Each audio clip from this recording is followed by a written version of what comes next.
Habang nagluluto ang babae sa kusina, biglang dahan-dahang umikot ang door lock at kusa itong bumukas.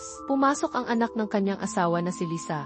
Basa ng ulan at kakauwi lang daw galing eskwela. Ngunit imbes na matuwa, nanigas sa takot ang kanyang stepmother. Hindi siya makagalaw ni makapagsalita. Lalong kinilabutan ang babae nang marinig ang boses sa likuran na nagsabing, "I'm home." Alam niyang imposible iyon dahil patay na ang bata ilang araw na ang nakalipas. Gayunpaman, tuwing alas 10 ng gabi, eksaktong umuuwi ang bata na parang normal lang ang lahat. Nang hindi siya pinansin ng stepmother, dumiretso ang bata sa sariling kwarto at isinara ang pinto. Bago tuluyang magsara, lumingon pa ito at tumingin sa kanya.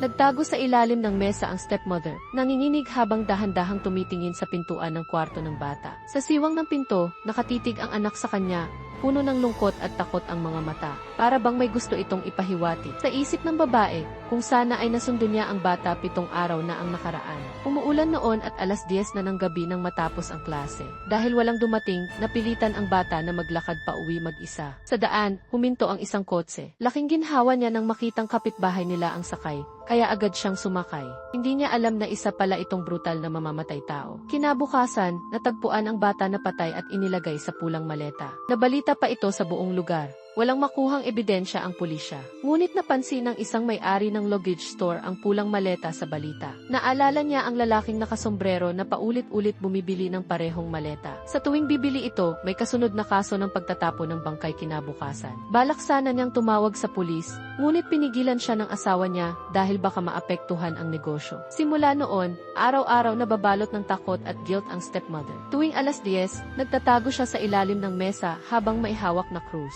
Isang gabi, muling umikot ang door lock. Laking ginhawa niya nang makita ang asawa. Ngunit nang buksan ng lalaki ang kwarto ng bata, wala itong laman. Doon niya napagtanto ang lahat. Ang pelikulang ito ay ang Korean movie na The Neighbor.